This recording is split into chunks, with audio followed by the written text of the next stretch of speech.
When people talk about the DeLorean, they usually blame one thing: drugs. The dramatic arrest of its founder, John DeLorean, in a cocaine trafficking sting became the story. But here's the truth. By the time he was arrested, the DeLorean Motor Company was already dead. The scandal was just the tombstone on a grave that had been dug for years. The real story isn't about a single moment of desperation. It's a slow-motion disaster built on a foundation of impossible promises, political pressure, and fundamental business failures. This isn't the story of how drugs killed a dream car.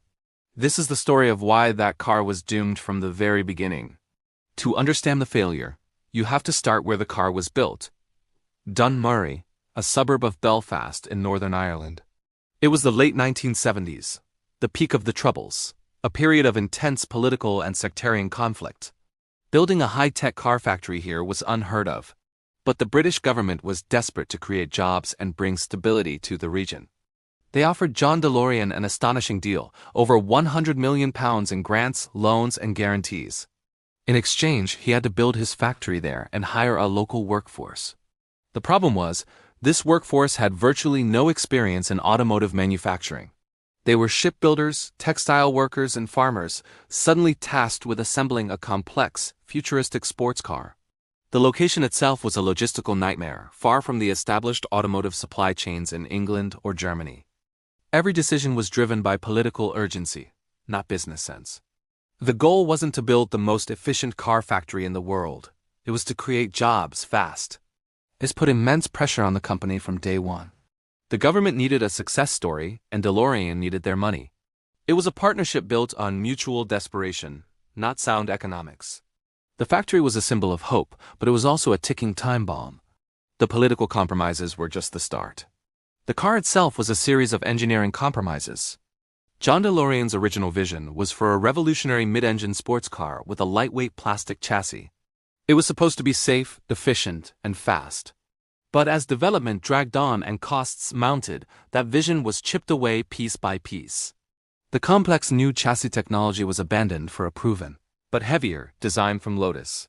The planned mid-engine was replaced with a rear engine setup to save time.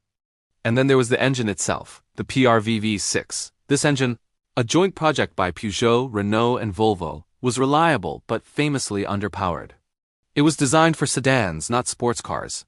In the DeLorean, it produced a sluggish 130 horsepower. For a car that looked like it could break the sound barrier, its 0 to 60 time of around 10 seconds was a huge disappointment. Of course, the most iconic feature was the stainless steel body. It looked incredible, but it was a manufacturing nightmare.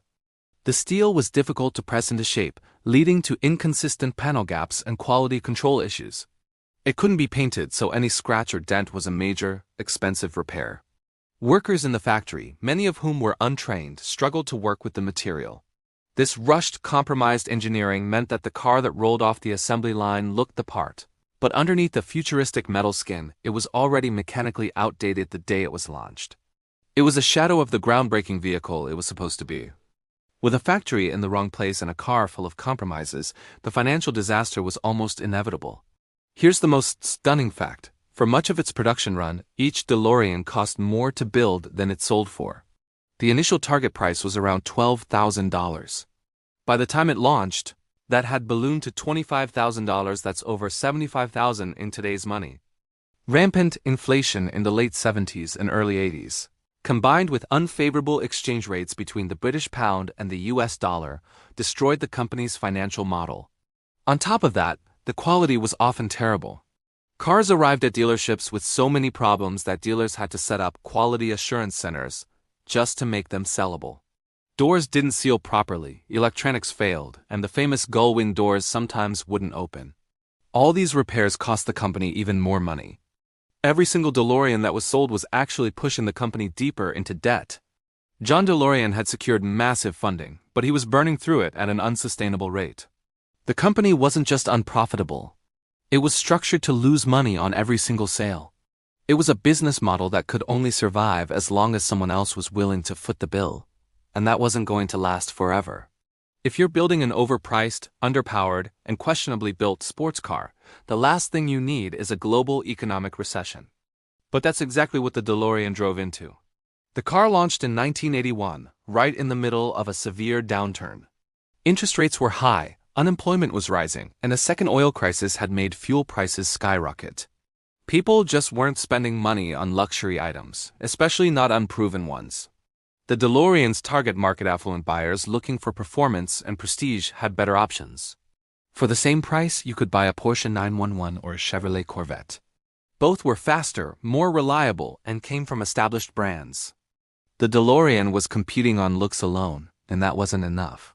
The market for a $25,000 car with 130 horsepower was practically non-existent. Sales were slow from the very beginning. The company had projected selling thousands of cars in its first year, but they fell drastically short. Warehouses and parking lots began to fill up with unsold DeLoreans. The car had missed its moment. It was a product designed for the optimistic, flashy 1970s, but it was born into the harsh economic reality of the 1980s. The timing couldn't have been worse. The company was bleeding cash, and the cars simply weren't selling. The end was near. This is where we come back to the drug bust. By early 1982, the DeLorean Motor Company was in a death spiral. Sales were abysmal, and the fields around the factory were filled with thousands of unsold cars. The British government, now under Margaret Thatcher, had had enough. They refused to provide any more funding. The company went into receivership, and the factory effectively shut down. John DeLorean was desperately trying to find new investors to save his company, but no one would touch it. The company was already insolvent. The FBI sting operation, where DeLorean was secretly filmed discussing a cocaine deal to supposedly generate funds, happened in October 1982. This was months after the financial collapse was already complete. The arrest became the sensational, easy-to-understand headline that explained the failure. It was the perfect scapegoat.